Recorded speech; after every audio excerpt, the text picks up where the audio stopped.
I hate it when people say think outside of the box.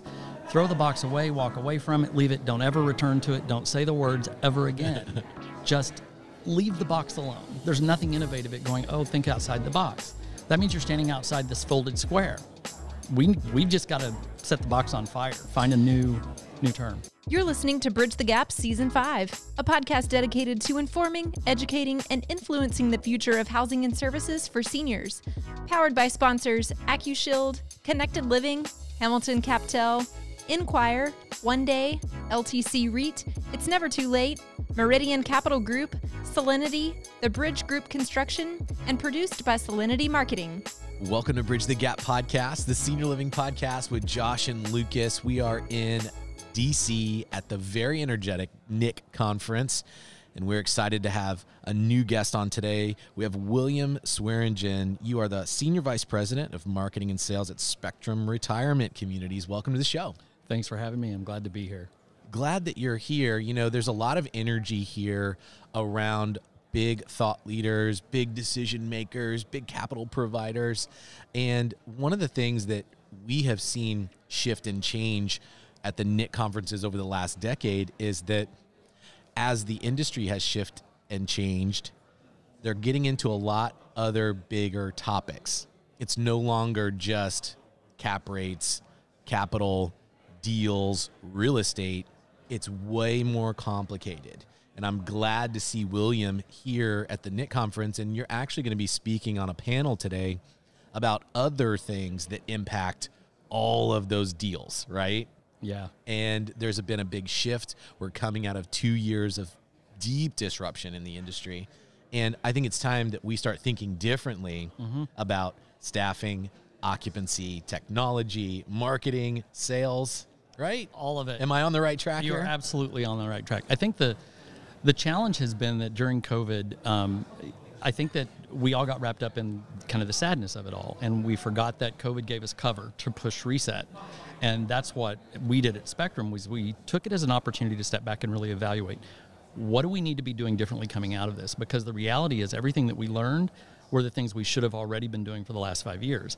And I think that that's a pattern that senior living has, which is kind of getting trapped in these kind of same old elements, and we convince ourselves that we're being innovative, that we're pushing forward, and we have conferences and we talk about it, but then everyone leaves, and the moment the conference is over, the thoughts, I think, just go away, and everybody gets back to doing exactly the same thing that they did before. And so that's why there's not really been the kind of change on the other side of the equation. Behind the scenes, all the financial components, that changes, that moves, that, you know, the investors do what they do, but the front side of the business hasn't evolved as much as we like to convince ourselves that it has. Well, and, you know, so here at NIC, one of the big driving forces, I guess you would say, behind so many of these deals that are getting done, decisions that are being made, is data. NIC talks tons about that. I think that's what draws people to NIC.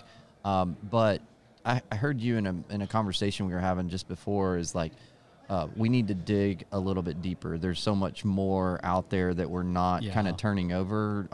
I hope on your panel you're going to dive into that a little bit. But we are. But tell our audience a little bit about your thoughts on that. Yeah, so one of the panels is really focusing on the NIC Vision data, and I think the new concept with NIC Vision in and of itself is going to push the industry. It's going to force us all to step back and reevaluate what it is we're looking at when we say data. It's one of those buzzwords that you say it in a room and everybody reacts to it and we all go, yay. The problem is nobody's actually digging in the data. They're looking at the surface elements. And so we still, as an industry, target one audience. We target white America. There's nothing wrong with that. It's by population, it's our predominant client. That's a truth.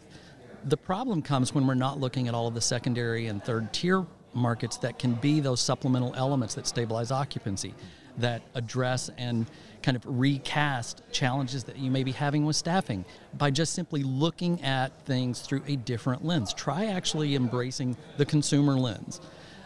You know, for us at Spectrum, and one of the things that kind of caught the attention of NIC and why I was asked to speak on the panel is the direction that we've taken in looking at the data and going 2, 3, 4, 5 layers below that onion and crying a little bit to kind of reshape what it is our message needs to be. We don't go after the ethnic markets out of fear, out of lack of knowledge, an unwillingness to embrace the changes that need to be made. in order to invite those communities in so that the representation is accurate, so that they see themselves when they walk through the door, because I'm not buying anything that isn't connected to representation of who I am as a human being. And that applies to senior living as well. Well, so I'd like to dig in on this a little bit, because I know we've got a ton of operators, developers, both that have been in the industry for years, as well as some new ones. And when people are even beginning to look at new markets, for example, I know years ago, Nick, you couldn't even get data on anything but primary markets. They finally started compiling a little bit of secondary markets. We're still not there on tertiary markets. I just saw a release that finally we're going to start getting some, or at least collecting some data on active adult, which has been a missing thing. But one of the things that's always struck me is, like, let's just talk about feasibility when you're thinking about who you should be going after. I guess there's had to be some very intentionality from your team to kind of drive and dig into that data, because if you order a typical demographic study from any, they all kind of look identical with the exact... White out the name, yeah, it's all the same. It's all the same. So you could order a market study for just about any market, and probably America, it's going to have the same 10 or 15 little bullet points. They're all going to look pretty similar. So when you guys have had to, you made the decision, you're like, hey, we're missing this. How difficult, and what steps have you had to take to actually gather all that data? It seems like it's been a heavy lift on your part, right? It has been a little bit. I think what strengthened our ability to do that is our internal kind of genetic makeup already, and the decisions that we had made. We'd started kind of gravitating in this direction before the pandemic. The pandemic just gave us the freedom to do it without it impacting business. We could test some things. And so we had to really look at our own data that we had already been collecting, look at kind of the methodologies that we were utilizing and where was the reactions. But we only had that because of the intentionality, as you said, of already wanting to move in that direction, right? Finding out where these other markets were, for example, with, markets like in Dallas or Phoenix, really anywhere in Arizona or Texas. We started going after a Spanish-speaking campaign and a Spanglish campaign, a very intentional mix of the two languages, because our own data showed us through our chatbot that they search differently. They use different keywords. They don't use the same nomenclature that the rest of the population uses in searching for these options. And they also don't see themselves represented in any element on a website, in a digital campaign, print, doesn't matter. If they see themselves, they're reflected in the caregiving role, never in the consumer role. So by flipping the script on that, we already had data that we could tap into, and it's gone both ways for us. It's caused us to move forward with projects, and it's caused us to pause projects. And I think that that's another element that senior living needs to start looking at. Building it because you can does not help the industry if the consumer base isn't there to actually make sure that it works. Just because you're new doesn't mean you're going to succeed. Well, speaking of making communities work, I think most of the time we're naturally thinking, when we think marketing, sales, demographic, we're thinking of occupancy. And a lot of demographic studies will come back and say, wow, this market is we can build it. And then all of a sudden, oh my gosh, we can't staff it. And everybody here, if I ask probably most of the operators what's keeping them up right now, it's going to be something related to labor.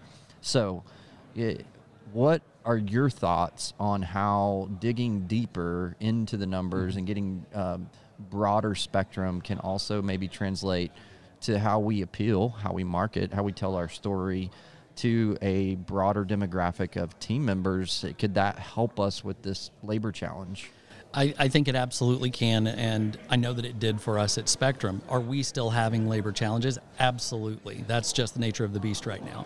However, I think that at least 50% of the labor challenges are created by how we as senior living operators choose to look at those we want to employ. It's not just wages, it's not just benefits, it's also understanding the respect level that needs to come from us as operators and the expectation that we place on the people that will choose to live in our communities to respect and honor those who already work there, which typically are a very diverse ethnic group. But what we also do see in senior living is if you were to go right now on any job board, Indeed, Glassdoor, whatever it is, and click through to an ad, you're going to see a Anglo person of age, pictured receiving care from a person of ethnicity. 99% of the time, that's the photo image that is used out there to project what we want to see. The problem is that also casts that individual in a very specific position. And so we're missing out on an opportunity to flip that script as well. That's another thing that we have done with great intention, was look at our imagery and move the roles around. So 90% of our images when we're recruiting right now are a person of ethnic status that is receiving services from a person that is white. There's going to be reactions to that statement. I understand that. I stand by it because we've spent way too many years in this industry deciding a very specific narrative. We can't change occupancy. We can't change staffing if we don't look at our own narrative and change it. So changing the conversation path just a little bit. Obviously, we're talking very high level. We could, if we had hours, we could dive into your brain very deep here. We may have to continue to do some further You might not get as far as you think.